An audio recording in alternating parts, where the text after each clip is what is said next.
Hello friends, welcome to GeoEdu channel exploring geological knowledge. In the first part, we have discussed the MCQs that came in OPSC Geologist and Mining Officer Examination 2019. In part 2, we will discuss next 20 questions. Let's go to the first question. The first question is, if the axial plane of a fold is horizontal, then it is said to be, first option is open fold, second option is tight fold, third option is recumbent fold, and fourth option is isoclinal fold.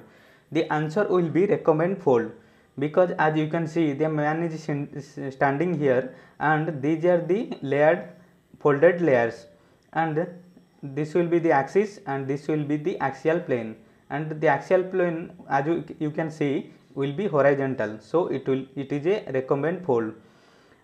And the other options like open fold and tight fold are classified on the basis of interlimb angle. The angle between two limbs of a fold is known as interlimb angle, and in case of open fold it is like 120 degree to 70 degree, and in case of tight fold it will be like 30 to 0 degree. And isoclinal fold is a fold in which the both limbs are directed towards same direction. As you can see in this fold the both limbs are directed in this direction, so this is an isoclinal fold. Here the answer will be recumbent fold. And second question is, a contact of younger sediments deposited over a thick residual soil that grades into underlying bedrock is called, first option is discontinuity, second is non-conformity, third option is blended unconformity, and fourth option is angular unconformity. The first option is I think it should be disconformity, but by the way it may be a printing mistake, so they have written discontinuity, but consider it as disconformity. So here the answer will be blended unconformity. As you can see in the figure 1, this is a disconformity. In disconformity both the beds are horizontal and they looks deposited continuously, but there is a large time gap is there. And second one is non-conformity. Now in case of non-conformity there is a igneous contact will be there, and in case of blended unconformity there a thick residual soil will be there, and after that the overlying rocks get deposited and sharp contact may not be present there. And the last option is angular unconformity, where there will be angular relationship between two beds. That means first one bed is deposited, then tilted, then after that after a time gap another bed has been deposited. So let's go to the third question. Here the answer will be blended unconformity. Third question is, the intersection of bedding and cleavage produces, first option is lineation, second is Bodin, and third is Mullion structure, and fourth option is joint. So here the answer will be lineation. The other options like Bodin forms by extension of a rigid tabular body, and it will the appearance will be like a sausage shape or barrel shaped body. And Mullion structure is like a rod shaped the minerals or mineral matter tends to be like rod like structure. And joint, as we know, that comes in took place on rock body like this. So let's go to the fourth question. The high angle faults are those that dip greater than 60 degree, 65 degree, 40 degree and 45 degree. The answer will be 45 degree. In which fold there would be two hinges? First option is tight fold, second option is isoclinal fold, third option is overturned fold, and fourth option is box fold. Here the answer will be box fold. As I have described tight fold, isoclinal fold, overturned fold is a fold that turned vertical like this. This is a overturned fold. Here the fold is the axial plane is vertical, So this is a overturned fold, and in case of box fold there will be two hinges like this. Here, as I have said before, the hinges are the point of maximum curvature. So in case of box fold there are there will be 2 points where maximum curvature can be observed. So box fold will be the correct answer. Then next question, thickened crest and troughs with thinner limbs are noticed in. First option is open fold, second option is disharmonic fold, third option is buccal fold, and fourth option is overfold. Here the answer will be the overfold. And the other options you can see, in open fold I have told before, the interlimb angle is between 120 to 70 degree thickness. And disharmonic fold, there are harmonic fold and disharmonic fold. This harmonic fold, as you can see, there will be a harmonic or similar relationship between layers, and disharmonic fold there will be different relationship, like one bed is running like this and another bed is running like this and another bed running like this. And buccal fold is like when we compressed a bed, the buccal fold tends to develop, as you can see in this figure. And overfold or overturned fold, here in case of another overturned fold, what happens, when one fold is pushed over other limb due to increasing compression, both limbs are sloping in the same direction. So as you can see in this fold, here this is the crest part and this is the trough part, which have maximum thickness, and in limb part there is least thickness. So here the answer will be overfold.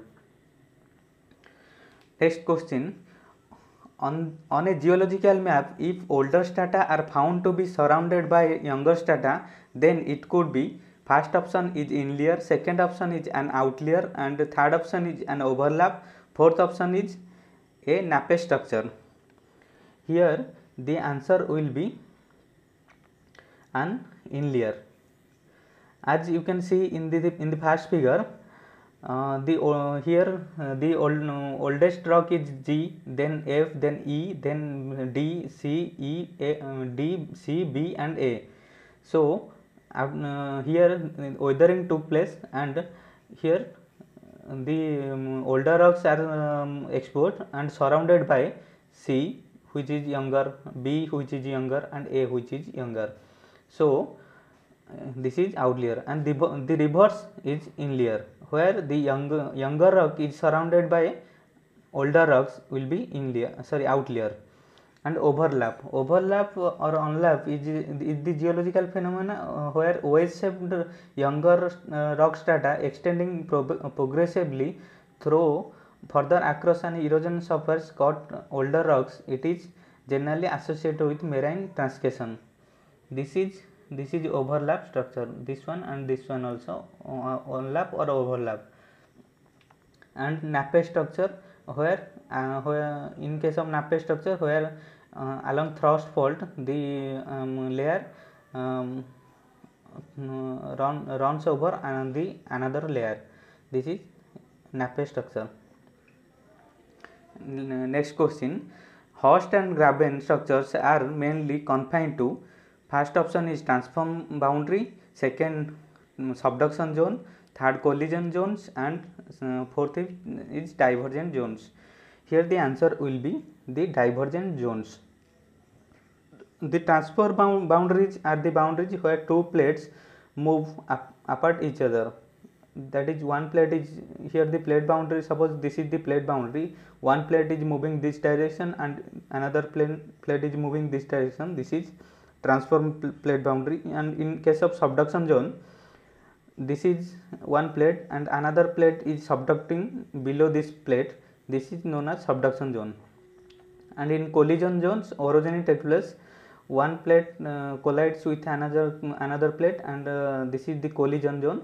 And in case of divergent plate boundary, first one fracture took place, then in this fracture the first region subsides and it tends to form um, Horst and Graben. Horst is comparatively uplifted structure and Graben is subsided structure. So the answer will be divergent boundaries. Next question, the fold is said to have plunged if the axis is horizontal, the axis is not horizontal, it is asymmetrical, and it is tightly folded. The answer will be axis is not horizontal. In case of horizontal, it will be cylindrical fold like this, and in case of plunging fold, the axis will be like this. It will be at some angle with horizontal. It will be dipping at some angle with horizontal. So it will be, the answer will be, the axis is not horizontal.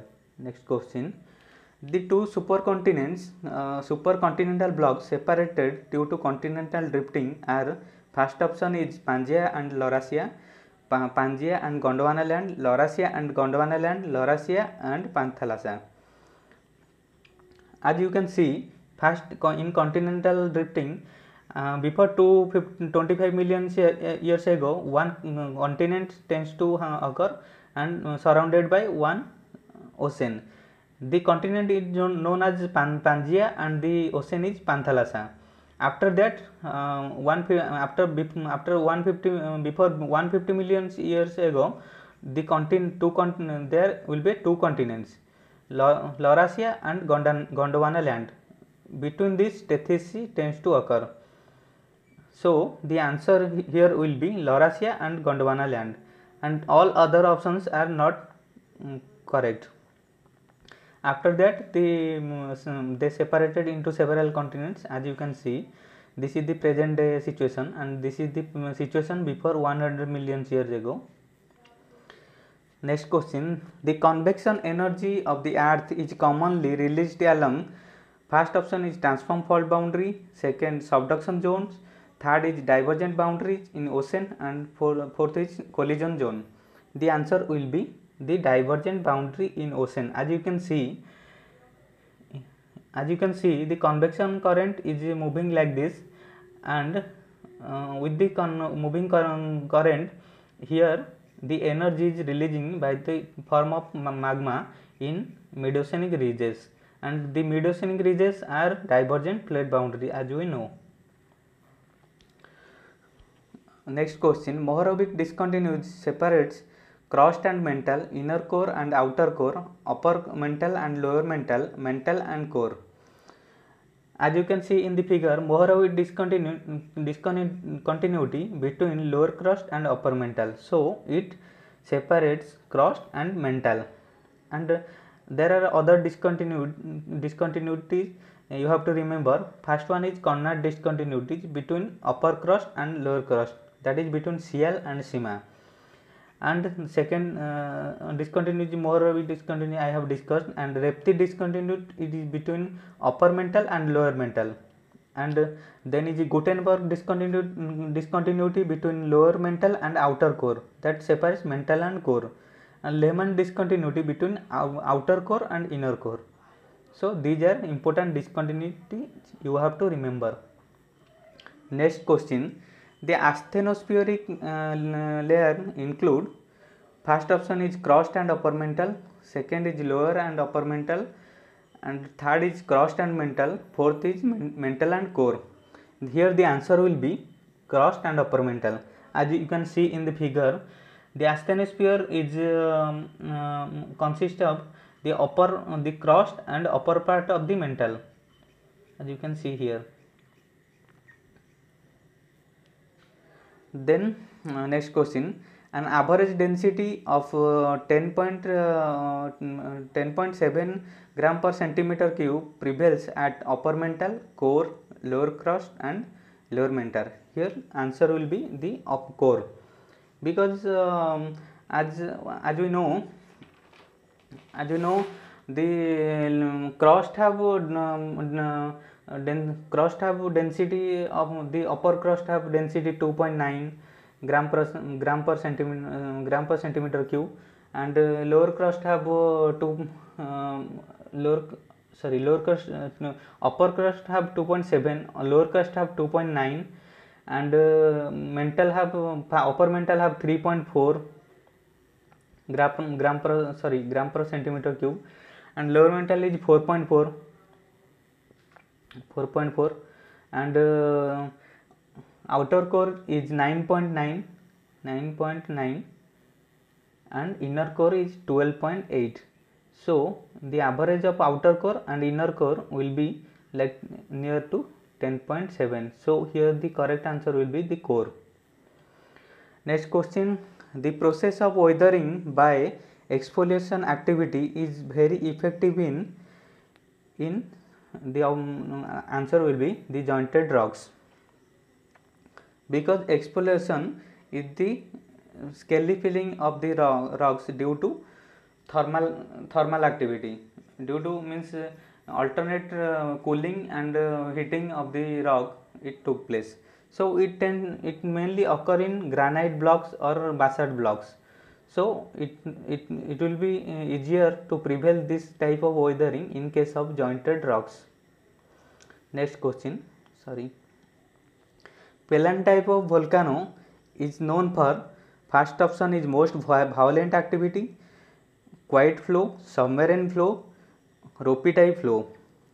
As we know, Pellan eruption is associated with explosive outburst that generates pyroclastic flows, dense mixture of hot volcanic fragments and gas described in lava, gas, and other hazards also took place.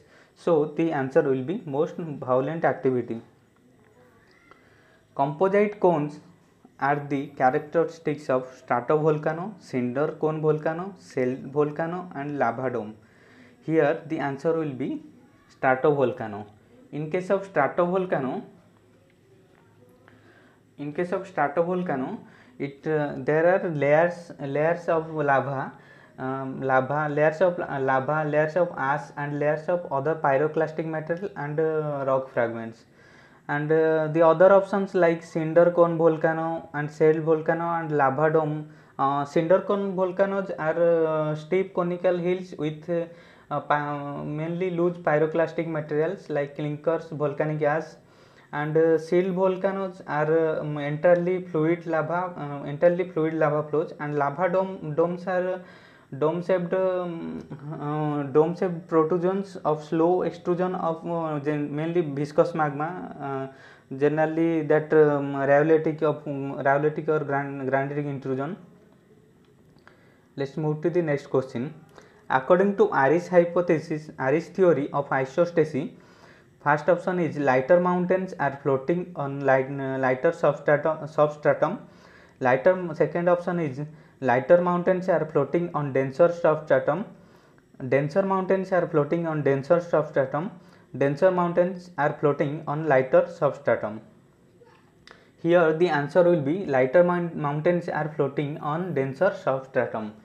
This is the Ayres hypothesis. Another hypothesis, most common hypothesis, is Pratt hypothesis. In Pratt hypothesis, Pratt explained as topography is produced by crustal blocks with varying density that terminated at uniform depth. So what in case of Ayres hypothesis is like, suppose this is the isostatic equilibrium layer. So mountains have less dense, and this flows over stratum of high dense. And in case of Pratt hypothesis, he told that all the blocks have uniform, all the rocks have density differs, but they terminated at uniform depth. As you can see, in case of Pratt hypothesis, the base is at equal line, but suppose the denser one is like this, and the less denser moves upward. So the topography is controlled by like this. Next question. The Atlantic continental margin of North America is known to be, first one is an active margin, second a passive margin, suture zone, and collision zone. The